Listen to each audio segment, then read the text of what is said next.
I helped my friend get his first clients when he had nothing and backed him with my reputation.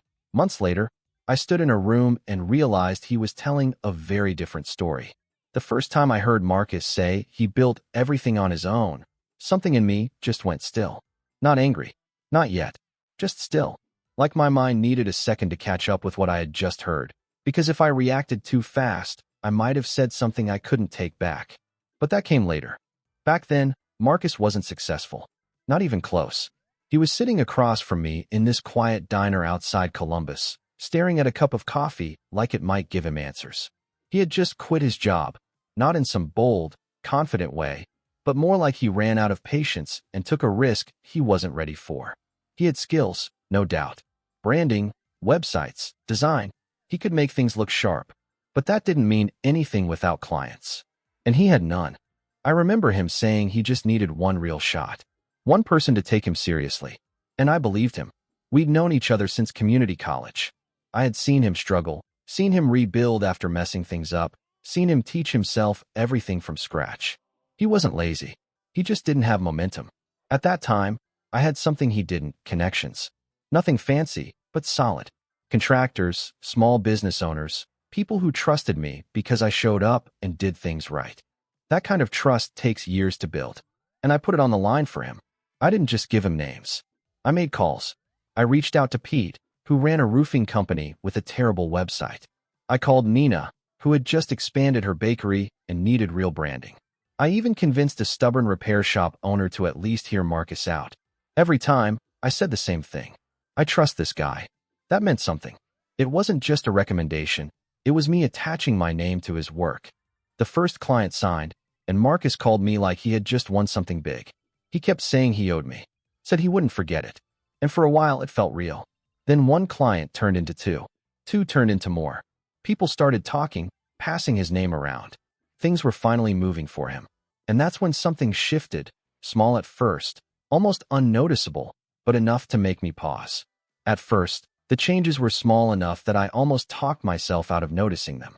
Marcus was busier. That made sense. More calls, more emails, more late nights trying to keep up with work he wasn't used to having. When I'd text to check in, his replies got shorter. Not rude, just efficient. Like he was moving too fast to slow down for anything else. I told myself that was normal. Success, even in small doses, changes your pace. But there were moments that didn't sit right. I remember asking him how things were going with Nina's bakery rebrand, the one I had practically pushed into his lap. He gave me a quick answer, said it was good, then shifted the conversation almost immediately. No details, no excitement, just moved on like it wasn't worth talking about. That stuck with me more than I expected, because early on, he used to tell me everything. Every small win felt big to him back then. Now it was like those same wins had become routine, or maybe something he didn't feel like sharing anymore. Then came the second shift. I started hearing about his work from other people instead of him. Pete mentioned that Marcus had taken on 2 more contractors. Stu told me he was referring him to friends outside the city. Someone at a networking event casually brought up Marcus's name like he had been around for years. Meanwhile, Marcus hadn't said a word to me about any of it. That was when I started paying closer attention. Not confronting him, not yet, but noticing. The tone had changed. The energy between us felt off. Not broken, just uneven. Like we weren't standing on the same ground anymore. Then there was this one moment that really got under my skin. We were at a small get-together, nothing big, just a few people from my network grabbing drinks. Someone asked Marcus how he got started, how he built his client base so quickly. I was standing right there. He laughed a little, shrugged, and said something like he just put himself out there, worked hard, and things started clicking. That was it. No mention of introductions. No mention of referrals. No mention of the calls, the conversations, the risks I had taken putting his name in rooms he hadn't earned yet. I didn't say anything. Honestly, I wasn't even sure how to react in that moment. I just stood there, holding my drink, waiting for him to add something. He didn't. And that was the first time I felt it clearly, that quiet shift turning into something heavier. Something real. Because it wasn't just about credit. It was about truth. And in that moment, I started to realize something I didn't want to believe. Marcus wasn't just moving forward. He was slowly rewriting the story of how he got there. And I was starting to disappear from it. I didn't confront him after that night. Not because I didn't want to, but because I wasn't ready to admit what it meant. I didn't confront him, but I started noticing the pattern. But I kept helping. That's probably the part one looked back on the most. The fact that even after I noticed the shift, I still kept putting my name on the line for him. Because at that point, things were picking up fast. I introduced him to a guy named Darren who ran a chain of gyms. That wasn't a small opportunity. That was the kind of client that could stabilize his business for months. I even sat in on the first meeting just to make sure everything went smoothly, just to ease the trust on both sides. Marcus showed up confident, more confident than I had ever seen him. And it worked. Darren signed. That should have been a good moment for both of us. But something about the way Marcus handled it stuck with me. After the meeting, Darren shook my hand and thanked me for the introduction. Marcus just smiled, nodded, and started talking about timelines and deliverables like I wasn't even standing there anymore. Again, not rude, just dismissive, like I had already served my purpose in that moment. I brushed it off, told myself I was overthinking, but the pattern kept building. He stopped looping me in on conversations. Clients I had introduced him to would reach out to me with questions, and I'd realize I had no idea what was going on because Marcus hadn't shared anything. It wasn't just distance anymore. It felt intentional. Then came the first real crack. A small business owner I knew, Claire, called me one afternoon. She sounded hesitant, almost uncomfortable. She said Marcus had quoted her a price that felt off, higher than expected. Not outrageous, but not what she thought she'd be getting based on how I had described him. I told her to talk it through with him. Said maybe it was a misunderstanding. But something in her tone stayed with me. Later that night, I reached out to Marcus. Kept it casual. Asked him how things were going. Mentioned Claire's name. Just trying to open the door for a normal conversation. His response came back short. "It's handled," he replied. That was all he said. That was it. No explanation. No discussion. No curiosity about why I was asking. That was new. That was different. And for the first time, I felt something sharper than confusion. I felt shut out. Not just from his business, but from him. Like the version of Marcus I had backed at the beginning was slowly being replaced by someone who didn't need, or didn't want, any connection to where he started. And I still didn't say anything. But deep down, I knew this wasn't just growth anymore. Something else was happening. And I had a feeling it wasn't going to end quietly. The first real sign that something was wrong didn't come from Marcus. It came from someone else. Darren, the gym owner I had introduced him to, called me one evening. Not casual, not friendly. There was tension in his voice, the kind you hear when someone is trying to stay professional but is already halfway frustrated. He asked me a simple question. Is this how he usually works? That question stuck with me because Darren wasn't the type to complain without a reason. He was direct, ran his business tight, didn't waste time on drama. So I asked what he meant. And that's when things started unraveling. Apparently, Marcus had been missing small deadlines. Nothing major at first, just delays. Then communication started slipping. Messages going unanswered. Calls getting pushed. Darren said it felt like Marcus was juggling too much and didn't want to admit it. That alone would have been one thing. But then Darren said something else. He mentioned that Marcus had told him he built everything on his own. No help. Just figured it out over time. I didn't respond right away. I just sat there listening. Because that line, it wasn't new. It was becoming his version of the story. I kept my voice steady, told Darren I'd talk to him, smooth things out. That's what I had always done. Fix things. Keep everything from falling apart. But after the call ended, I didn't reach out to Marcus right away. I just sat there thinking, going over everything in my head. The diner, the first client, the calls I made, the risks I took. All the moments where I stepped in when he had nothing. And now he was out there telling people none of that existed. That it was all him. Still, I gave him the benefit of the doubt one more time. I called him the next morning. Kept it light at first. Asked how things were going. He sounded distracted, rushed. Said he had a packed schedule, a lot on his plate. Then I brought up Darren. There was a pause. Not long, but enough. He brushed it off. Said Darren was just being impatient. Said things were under control. I asked him directly if he had told Darren he built everything alone. Another pause. This one longer. Then he laughed. Not nervous. Not awkward. Just casual. Like the question didn't really matter. He said something along the lines of, "That's just how you talk to clients, man. They don't need the whole backstory." That was the moment something in me shifted. Because it wasn't just about leaving details out. It was about choosing what to erase. And he said it so easily. Like my role in his story was just optional. I didn't argue. Not then. I just ended the call, told him to keep me posted. But for the first time since all of this started, I stopped reaching out. Stopped offering help. Stopped making calls. I didn't announce it. Didn't make a big deal out of it. I just stepped back. And I wanted to see what would happen when I wasn't there to hold things together anymore. That's when everything really started to change. For a while, nothing obvious happened. That was the strange part. I stepped back, stopped making introductions, stopped checking in. And on the surface, Marcus kept moving like nothing had changed. His social media stayed active. New clients kept popping up. From the outside, it probably looked like his business was still climbing. But when you've been part of something from the beginning, you start to notice the cracks before anyone else does. They don't show up all at once. They show up in silence. I started hearing less about him, not just from him, but from others too. The same people who used to bring his name up casually in conversation stopped mentioning him as much. When they did, it wasn't with that same easy confidence. It was more hesitant, like they weren't sure anymore. Then Pete called me. Not to chat, not to catch up. He called because he had a problem. He said Marcus had gone quiet on him halfway through an update they had agreed on. Nothing critical, but enough to be frustrating. Pete wasn't angry. He was confused.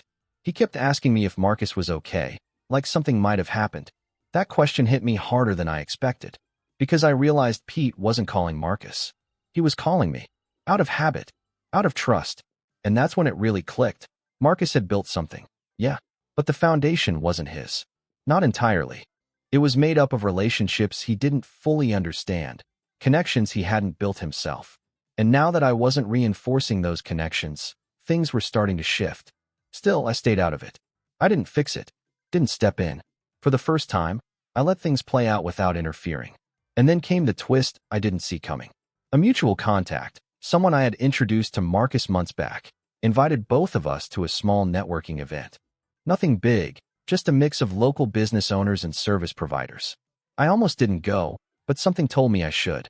When I got there, Marcus was already in the middle of a group, talking like he owned the room. Confident, smooth, telling his story. I stayed back, just listening.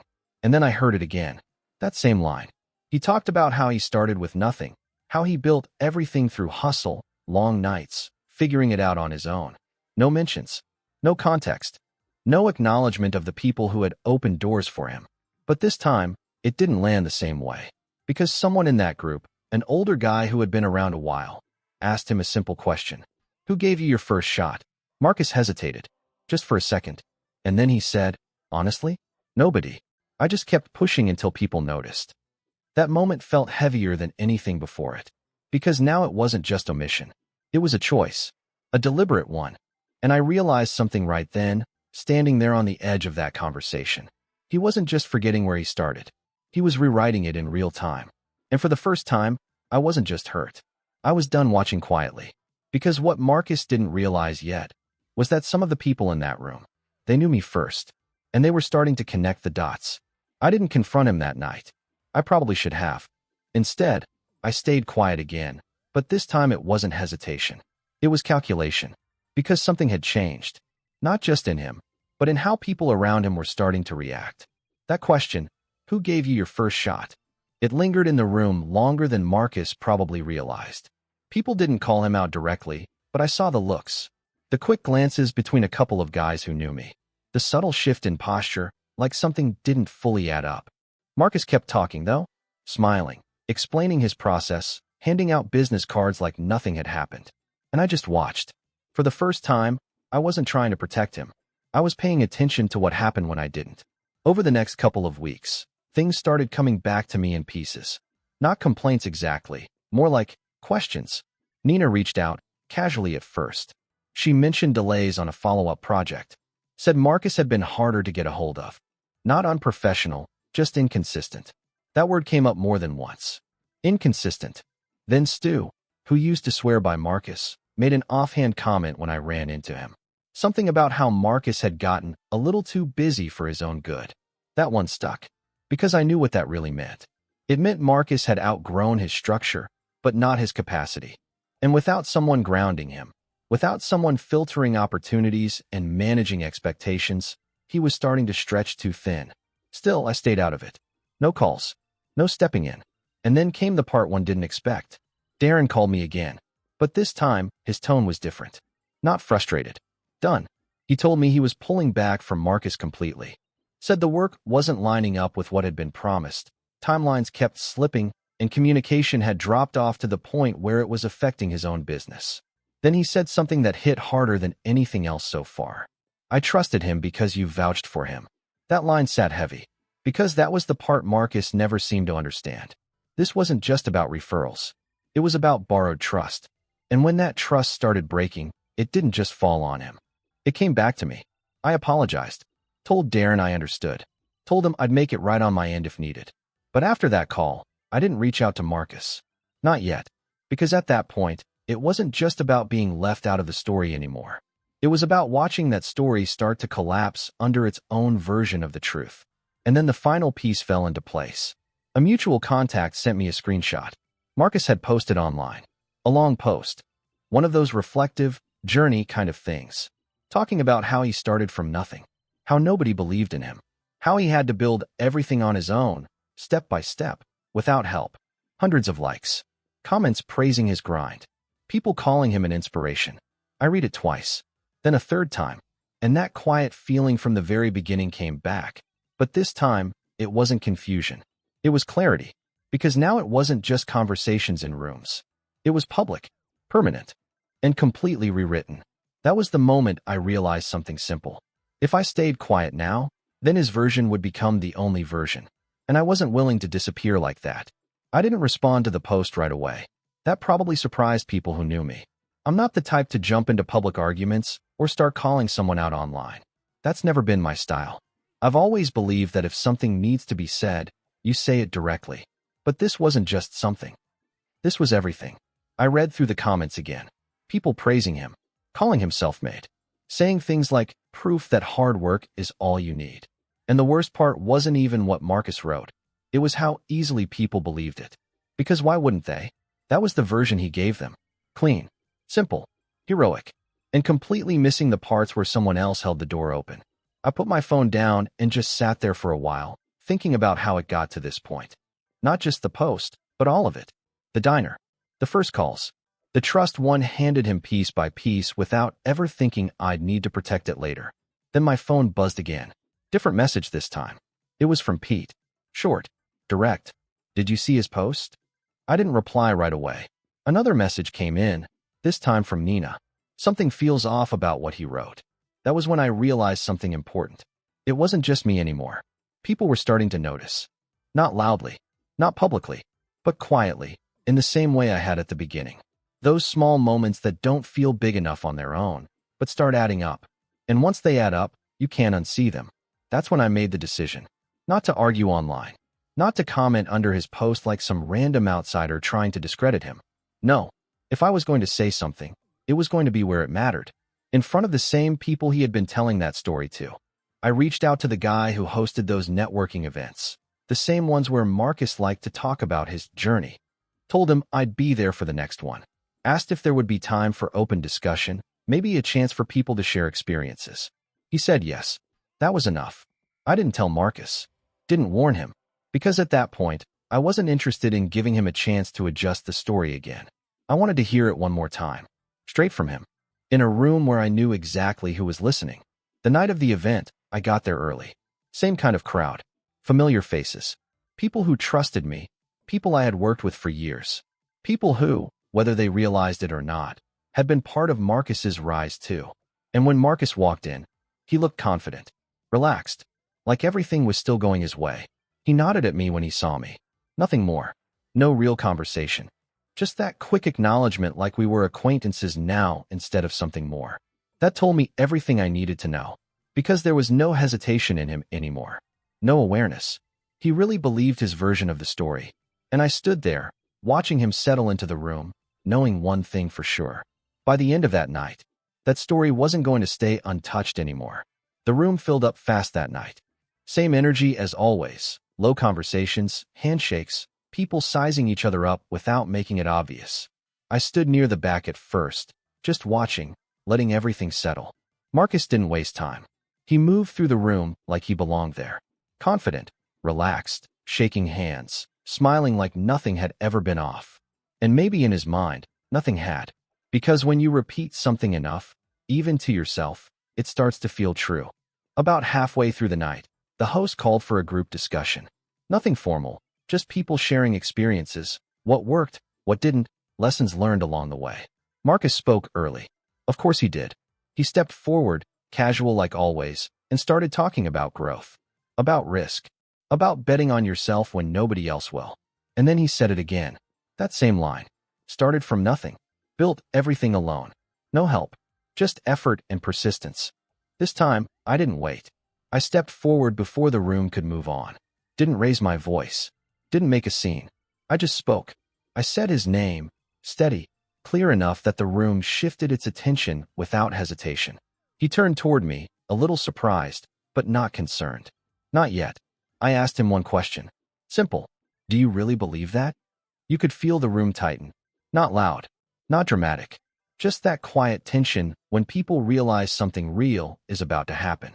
Marcus smiled at first. That same easy, confident smile. He said something like, "Yeah, man. You know how it is." That's when I took another step forward. I didn't raise my voice. I just told the truth, how it started, who gave him his first shot, and what he chose to leave out. Nobody jumped in. Nobody defended him. And that silence said more than anything else could have. Because for the first time, his version of the story wasn't the only one in the room anymore. And he couldn't control that. Nobody spoke for a few seconds after that. It wasn't the kind of silence that feels empty. It was heavy. The kind where people are thinking, replaying things in their heads, adjusting what they thought they knew. Marcus looked around like he expected someone to jump in, to smooth it over, to laugh it off and move on. No one did. That was new for him. I could see it in his face. Not panic, not exactly, but confusion. Like the script he had been following suddenly stopped working. He tried again. Said something about how I was making it sound bigger than it was. That, yeah, I helped early on, but he still did the work. Still built everything after that. Still earned where he got. And here's the thing. He wasn't completely wrong. That's what made it complicated. So I didn't argue that part. I nodded, just slightly, and told him he was right. He did do the work. He did grow it. He did put in the hours. Then I told him that didn't give him the right to erase the beginning. That didn't give him the right to stand in front of people, some of the same people who took a chance on him, and act like those chances came out of nowhere. I didn't raise my voice. Didn't need to. Because by then, people were already looking at him differently. Not hostile. Not aggressive. Just aware. And awareness changes everything. Marcus's posture shifted. Shoulders a little tighter. Smile gone completely now. He glanced toward the door once, like he was thinking about stepping out, resetting, getting control back. But there was no control to get back. Not anymore. Because this wasn't just between me and him. This was in the open now. Darren was there. Pete too. Even Nina, standing off to the side, arms crossed, watching quietly. People who had been part of his rise, whether he admitted it or not. And they weren't saying anything. But they didn't need to. That silence, it wasn't neutral anymore. It leaned. Marcus tried one last time to shift it. Said something about how this didn't need to be a big thing. That we could talk about it later. That I was choosing the wrong place to bring it up. That part almost made me laugh. Because for months, he had been choosing the room. Choosing the audience. Telling his version everywhere it benefited him. So I told him this was exactly the place. The same kind of room where he built his story. The same kind of room where he left pieces out. And now, it was the room where those pieces got put back. I didn't drag it out after that. Didn't list everything. Didn't turn it into a speech. I just made one thing clear. I said I wasn't interested in being part of his business anymore. Not behind the scenes. Not through connections. Not through anything that tied my name to his. And more than that, I told him I wasn't going to stay quiet while he rewrote the truth. That was the line. Clear. Final. And once I said it, something inside me settled. Because for the first time since all of this started, I wasn't holding anything back anymore. I turned to leave after that. And as I walked out, I didn't need to look back to know that everything between us was already over. The fallout didn't come all at once. It never does. It showed up in small ways first. Fewer people reaching out to Marcus. Conversations getting shorter. That easy confidence he used to walk into rooms with, it didn't hit the same anymore. Not because people turned on him, but because they started seeing the full picture. And once people see that, they don't unsee it. A couple of weeks later, he tried to call me. I let it ring. Then he sent a message. said we should talk, said things got blown out of proportion, that he never meant to erase anything, just didn't think it mattered. That part stuck with me. Didn't think it mattered. I read it a few times before putting my phone down, because that was the difference between us. To him, those early moments, the calls, the trust, the risk, were just steps he moved past. To me, they were the foundation. And you don't get to stand on something and pretend it was never there. I didn't respond. Not out of anger. Just clarity. From that point on, I kept my distance. No more introductions. No more quiet support behind the scenes. If someone asked me about him, I didn't trash him, but I didn't fill in the gaps either. I just told the truth when it came up. Simple as that. Last I heard, his business didn't collapse, but it slowed. A lot. Turns out, momentum is harder to keep when it's not built on real relationships.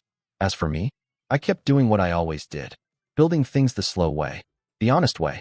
And if there's one thing I took from all of this, it's simple. People might forget who helped them get started. But the truth? It doesn't disappear. It just waits for the right moment to be heard.